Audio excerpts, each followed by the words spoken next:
नमस्कार दोस्तों। लव और कुश राम तथा सीता के जुड़वा बेटे थे। जब राम ने वानप्रस्थ लेने का निश्चय कर भरत का राज्याभिषेक करना चाहा तो भरत नहीं माने। अतः दक्षिण कौशल प्रदेश छत्तीसगढ़ में कुश और उत्तर कौशल में लव का अभिषेक किया गया। राम ने कुश को दक्षिण कौशल कुशल स्त्री कुशावती और अयोध्या राज्य सौंपा तो लव को पंजाब दिया। लव ने लाहौर को अपनी राजधानी बनाया, आज के तक्षशिला में। तब भरत पुत्र दक्ष और पुष्करावती पेशावर में पुष्कर सिंहासनारूढ़ थे। हिमाचल में लक्ष्मण पुत्रों अंगदपुर और चंद्रकेतु का चंद्रावती में स्थान था। मथुरा में शत्रुघ्न के पुत्र सुबाहु का तथा दूसरे पुत्र शत्रुघाती का भेलसा में शासन था। राम के काल में भी कौशल राज्य उत्तर कौशल और दक्षिण कौशल में विभाजित था।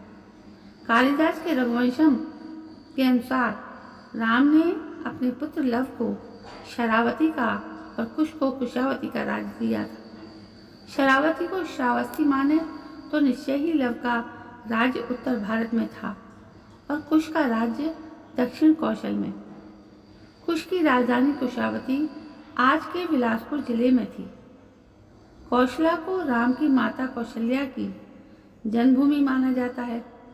रघुवंश के अनुसार कुश को अयोध्या जाने के लिए विंध्याचल को पार करना पड़ता था।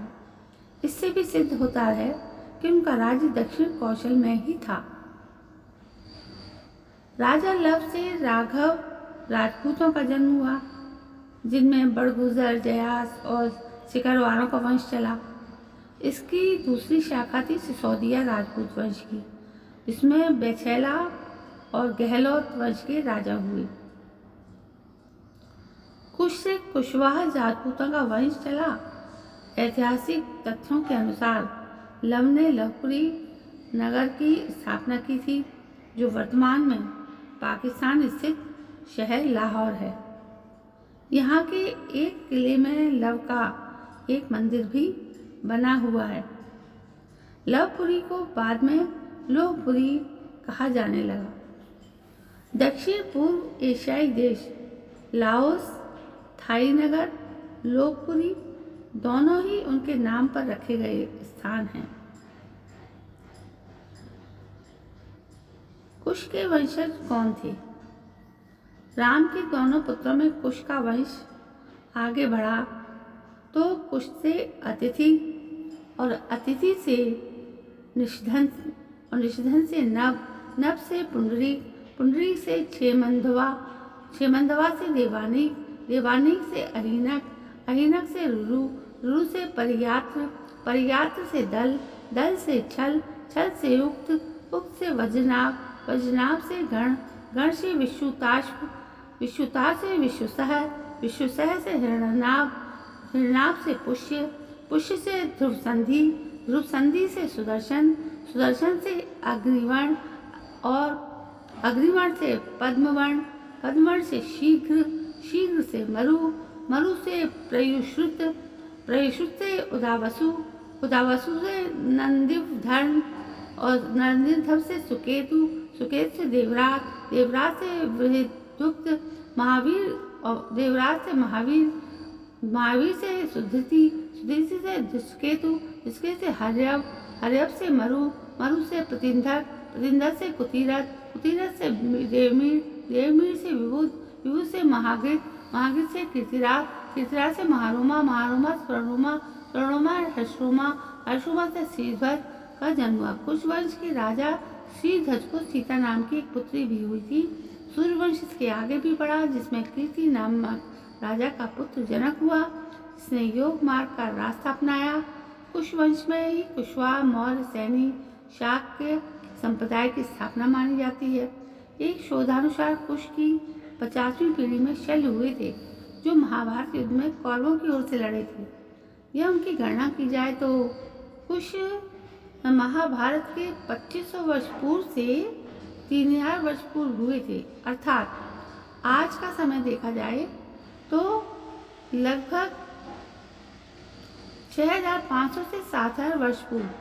इसके अलावा शल्य के बाद वहक्षय और उरुक्षय वत्सरो पृथिव्योम दिवाकर सहदेव ध्रुवाष्ट्र भानुरथ प्रतीताश्व सुप्रतीप मरुदेव सुनक्षत्र किन्नराश्रव अंतरिक्ष सुषेण सुमित्र बृहद्रज धर्म कृतजय वाव्रात रणजय संजय शाक्य सुशोधन सिद्धार्थ राहुल प्रसेनचित और क्षुद्रक पुलक सूरज सुमित हुई।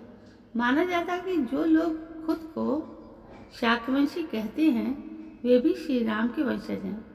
तो यह सिद्ध हुआ कि वर्तमान में जो सिसोदिया, कुशवा, मौर्य, शाक्य, पैचला और गहलोत आदि जो राजपूत वंश हैं वे सभी भगवान प्रभु श्री राम के वंशज हैं।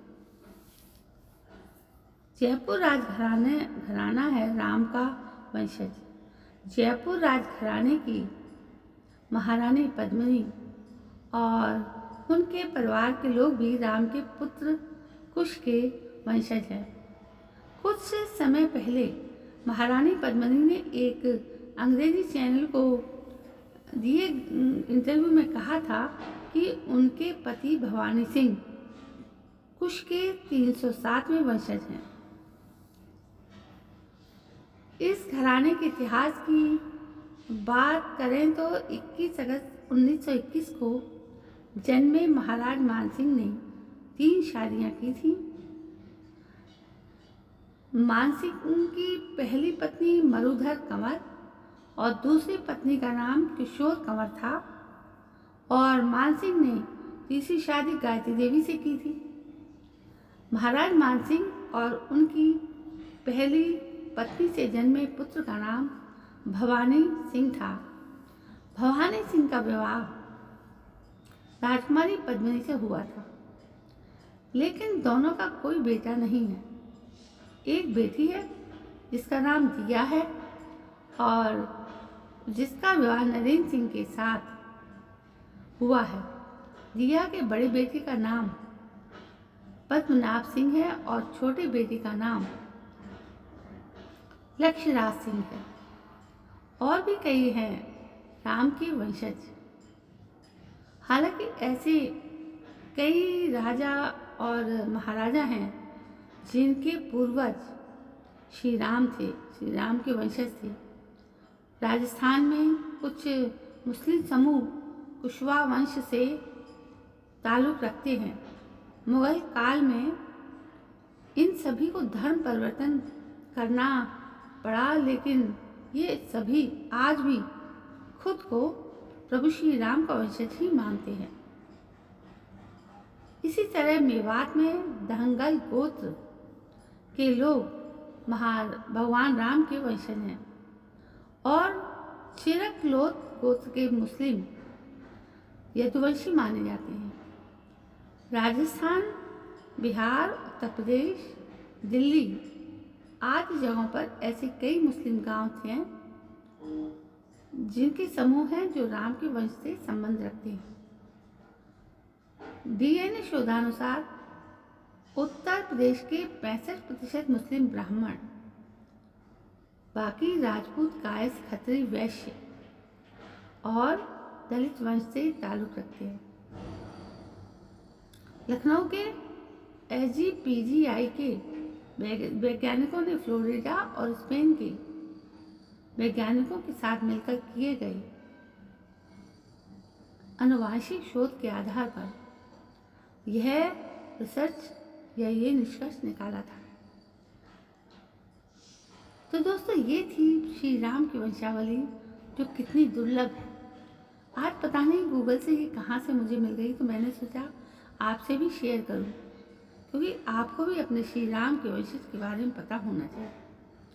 तो दोस्तों, कैसी लगी आपको ये जानकारी? ये जानकारी पसंद आई हो तो प्लीज़ मेरे इस चैनल को सब्सक्राइब करना ना भूलें। कल मैं फिर हाजिर होती हूँ आपके समक्ष एक नई जानकारी को लेकर, एक नए विषय को लेकर। तब तक के लिए मैं आपसे विदा चाहती हूँ। जय हिंद, वंदे मातरम।